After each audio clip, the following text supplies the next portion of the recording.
Hello, Jason. I've transferred this month's living expenses as usual. Please don't waste it. I used to call Jason at the end of every month to inform him about the money transfer. Being a boy, I thought he might find it annoying if I contacted him too often. Still, I wanted to hear his voice at least once a month. Thanks for the $10 every month. I've been eating beans every day. Wait, what? I transfer $11,000 every month. What's going on? Both of us were puzzled. My bank book showed that I always transferred $1,000 to Jason's account as usual. So why did he think it was only a tenth of that amount? You can't do anything with just $10. But isn't your company struggling right now? What are you talking about? This year has been our best in terms of performance. If anything, I've been thinking about increasing the amount I send you. Upon hearing this, Jason expressed shock. I wondered who told him my business was in trouble. The blood rushed to my head as I tried to find out who spread such rumors. Jason, don't worry, I'll sort this out. Determined, I hung up the phone and planned to pick up Jason and head straight to the police. I was sure it was his doing. I won't forgive him. My name is Catherine. I'm a 49-year-old single mother. I divorced while I was pregnant, and ever since I've raised my eldest son, Jason, all by myself. Thankfully, my family owns a business where I've been working hard to succeed, ensuring that life has been stable and Jason has never had to experience any hardships. Jason has always been a very sincere child, although sometimes a bit scatterbrained. He consistently performed well academically. When my father fell ill during Jason's elementary school years, it inspired him to pursue medicine, leading to intensive studies and securing a place in a prestigious medical university.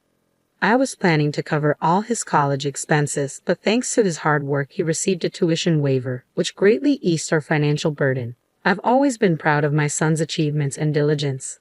Given the distance from our home to the university, about 2 hours by train, I decided to let him live independently near the campus. He found a spot in a student dormitory that houses students from various universities. While parents aren't allowed inside the dorm, other students help Jason with moving in. It was sad not to see his room, but it was part of his growing up. For the first few days of his independent life, Jason kept in touch regularly. However, after a week, the communications became infrequent, and by the end of the month, I hardly heard from him. 1 week before the summer vacation began, Jason called. He spoke about enjoying his classes, starting a part-time job, and planning to come home during the summer break. I was relieved to hear him sounding so upbeat. He also asked if he could bring a friend home during the break. The boy was from the same student dormitory. During summer vacation, he said he was going to stay at the dorm alone since no one would be at his family home. That's when Jason invited him, suggesting, "Why not come to my house then?" Considering Jason has always been a bit shy around new people, he must have had a special fondness for this boy to invite him over like that. I accepted the proposal immediately. When summer holiday arrived and Jason came home with his friend, I was left speechless. I had assumed he would look as reserved as he is. However, the boy standing at our entrance had blue hair and numerous piercings in both ears. "Hello, are you Jason's mom? You're so beautiful. Bet you're popular, huh?" "Well, perhaps," I replied, ignoring my evident discomfort. Lucas, Jason's friend, entered and promptly sat on the living room sofa. His presumptuous behavior made me want to speak out, but I restrained myself, remembering he was Jason's friend. Throughout his 3-day stay, Lucas consistently gave orders or suggestions to Jason every time. I felt uneasy, yet Jason didn't seem particularly bothered. "Hey Jason, let's hit up an arcade." "There's no arcade nearby, man. That's boring," Lucas replied. I wished he'd leave. If he was so bored, in those 3 days, I grew to truly dislike Lucas because he was always clinging to Jason. I hardly got any time with my son. Our precious mother-son time was being intruded upon, and honestly, I wished Lucas would leave soon. In the end, he didn't just stay for the 3 days. He lingered until Jason returned to school, depriving me of any quality time with my son. After going back to his dormitory, Jason's communications became sporadic. However, he sent me a monthly update and thanks for the allowance, so I believed he was doing all right as he was nearing adulthood. But come fall, unusually, I received a message from Jason in the middle of the month. "Sorry, I've been a bit busy and haven't been able to work part-time. I can't pay my rent. Could you send me a little money? Is it because exams are approaching? But I don't appreciate overspending. I'll send it this time, but be careful from now on," I replied. Upon hearing that, Jason responded in a dejected voice, "I'm really sorry. It was an uncharacteristic issue for the normally responsible Jason, and I had a hunch that somehow Lucas might be involved." "Hey, is there something troubling you right now?" "I'm fine, thank you as always. Just don't push yourself too hard." I was concerned by Jason's lack of spirit in his voice, but assumed he was just downcast because it was his first time having financial troubles. At the end of the following month, I called Jason. "Hello, Jason. I've deposited your living expenses for this month. Don't waste it." Had a routine of calling Jason at the end of every month after making the transfer. Being the young man, I thought calling too often might annoy him, but I still wanted to hear his cheerful voice at least once a month. "Thanks for the monthly $10 allowance. I've been eating beans every day. What I've been transferring is $1,000 every month." "Wait, what?" Both of us were puzzled by each other's words. My bank book clearly showed that I had, as always, transferred $11,000 to Jason's account. Why then did Jason think he was receiving only a tenth of that amount? "You can't do much with just $10. But isn't your company going through tough times?" "What are you talking about? This year has been our best performance-wise. I've actually been thinking of increasing the amount I send you." Upon hearing my words, Jason let out a surprised gasp. Who had told him that my company was in danger? I wanted to find out who was spreading such rumors, and I felt a surge of anger. "Jason, don't worry. I'll take care of everything." I ended the call intending to head to where Jason was and subsequently report the matter to the police. I was sure that he was the culprit. I won't forgive him. I took a taxi from the nearest station and stopped near the student dormitory. Then, I called Jason and told him to sneak out without anyone seeing him. "Listen, make sure no one sees you. Just trust me." Jason seemed unconvinced, but he still kept his promise and discreetly left the dormitory. As he turned the corner and approached the car, I was shocked by his appearance. "Mom, it's been a while." "Jason, what happened to you? You look..." When I saw him in the summer, he was healthy, but now he looked skeletal, a mere shadow of his former self.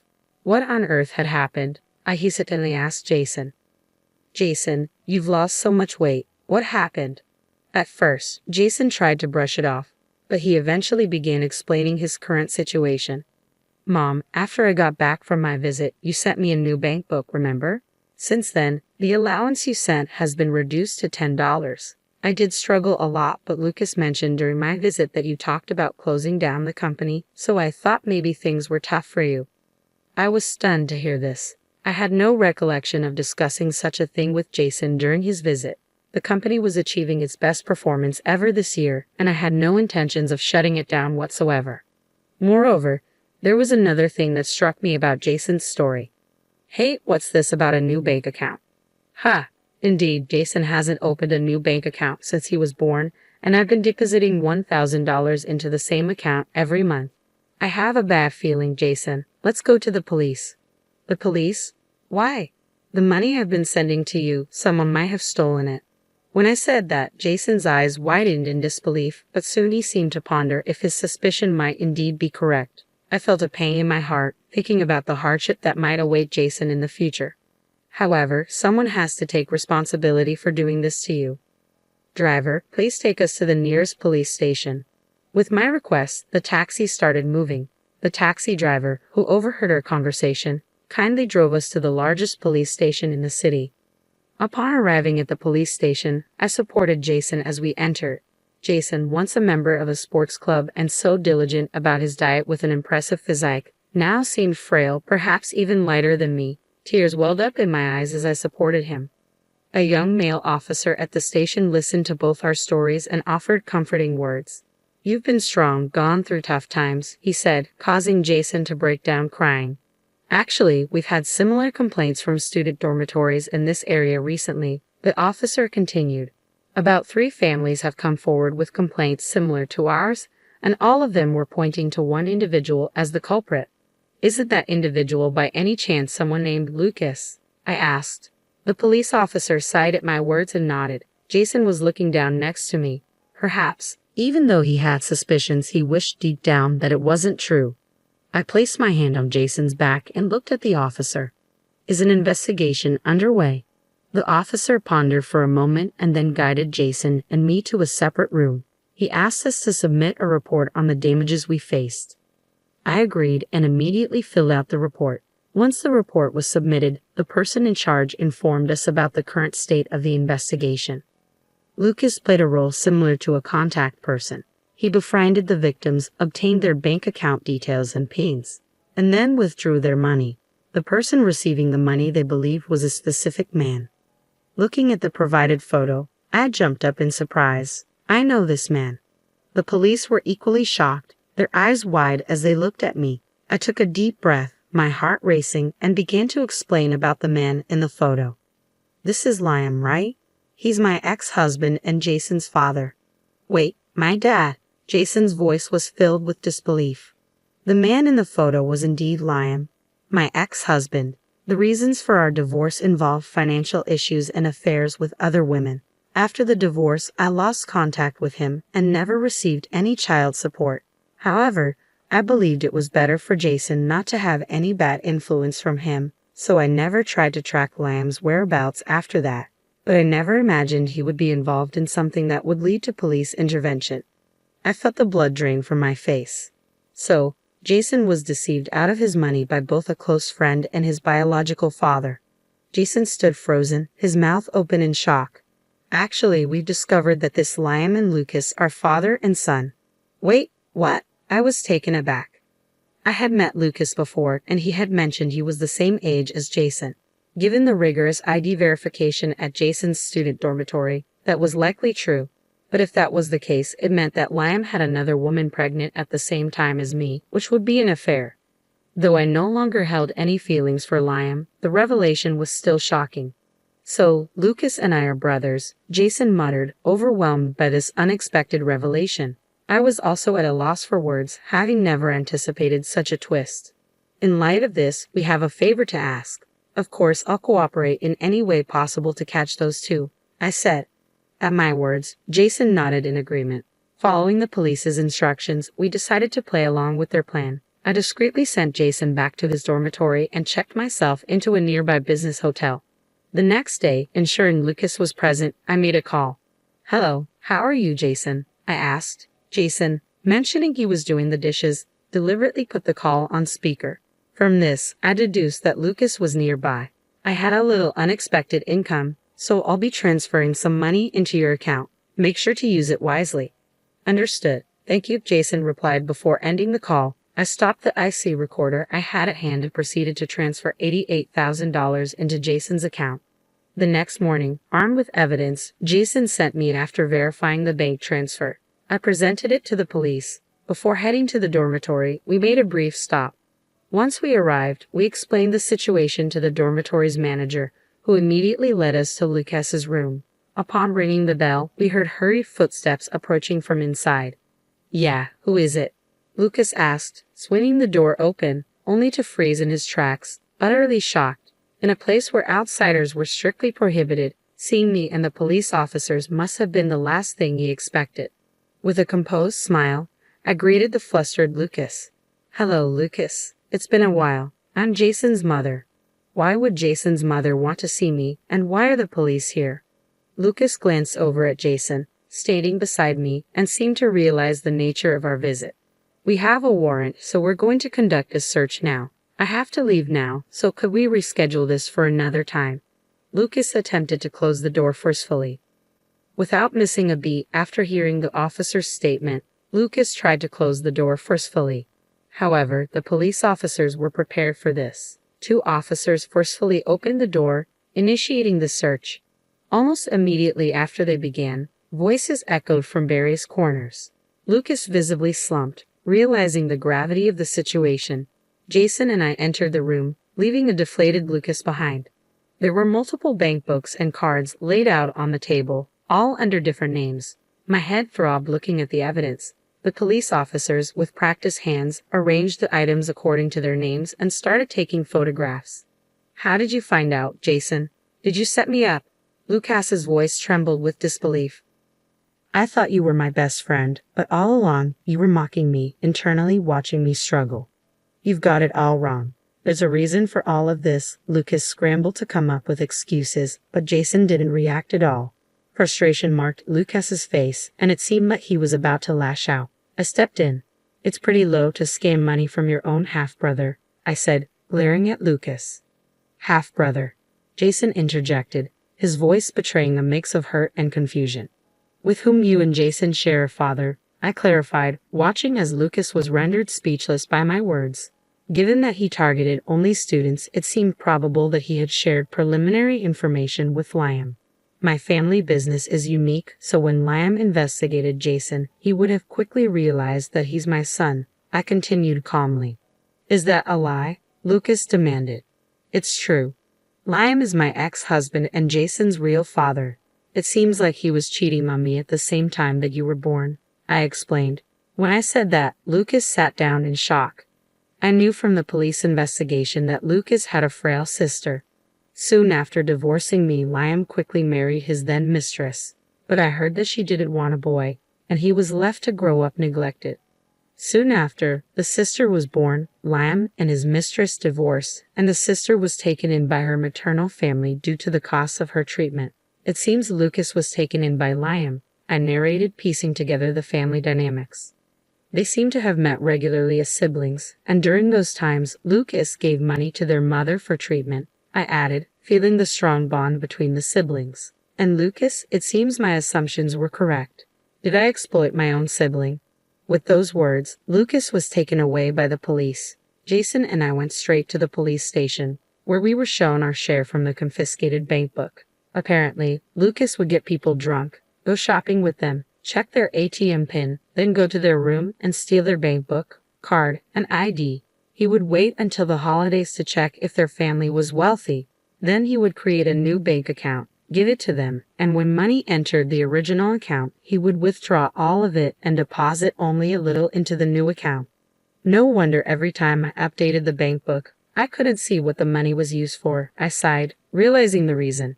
It seems Lucas quickly gave up Liam's name as an accomplice, and I was informed the next evening that Liam was also arrested. I went to the police and shared all I knew about Liam's past with them. After a while, I went to visit Liam. Jason wanted to come, but I asked him to wait outside. This time meeting Liam after 20 years, he looked older, but his condescending attitude was still there. "I went too far," Liam, without any remorse, made this comment, and I struggled to control my anger. I forced a smile. "Pathetic, lost it all in horse racing. I'll contact my parents soon and get out of here," Liam responded casually. I slapped a piece of paper in front of him. His expression changed immediately. "What is this?" he asked, flipping through the pages. "Oh, I told your parents everything about you." Even after divorcing Liam, I kept in touch with his sensible parents. They felt guilty for not meeting Jason but kept me updated with photos. When I told them I was meeting Liam today, they asked me to give him this. "Do you realize what this is?" I asked. "It says dissownment." Liam approached me aggressively through the glass. I calmly responded, "Until you, who ran away, won't understand their struggles. They wanted to meet their grandson, Jason, but they waited until your mess was settled. You should have let them meet you instead of running away." A police officer in the room told me to calm down. I took a deep breath to compose myself. "Anyway, I can now introduce them to their grandson." "Oh, about Lucas." I paused. "What about Lucas? He has nothing to do with you, right?" Liam asked. "They said they never want to see you again. They don't want anything to do with a father who exploits their half-siblings," I said. "The mother-in-law said she'd take them in." "What? How am I supposed to live without them?" Liam's face displayed sheer despair upon hearing her reply, which was accompanied by my brightest smile of the day. Without heeding his plea, I left the visitation room. Afterward, more of his crimes were revealed, and he was sentenced to prison. We were relieved to hear that he wouldn't be released for at least 5 years. The boy, being a minor, was put under probation. He's now being strictly disciplined by his grandparents, who live deep in the mountains where there are no forms of entertainment. The boy seems to be struggling. By the way, the younger sister plans to undergo surgery overseas. The reason the boy was desperately collecting money was for her operation. However, the man had been spending that money on himself, seeking pleasure. Every time he does, he's reprimanded by the grandparents. Jason was initially confused but has since been studying hard to become a doctor. His grades are steadily improving, and he's approaching the time for the national exam. As for me, the company has grown even more and I've been able to send more money to Jason. Moreover, someone who has been supporting the company alongside me suddenly proposed to me. I'm currently holding off on giving an answer. By the way, Jason seems to have suggested the proposal. He has been attached to this person since he was a child. Jason apparently advised, it's better to get married than just dating. I was somewhat impressed, thinking he knows my character so well. However, next year, with Jason's practical training and exams, expenses will increase. For now, I'm focused on supporting Jason in his journey to become a doctor. After that, I'll consider other things in the future.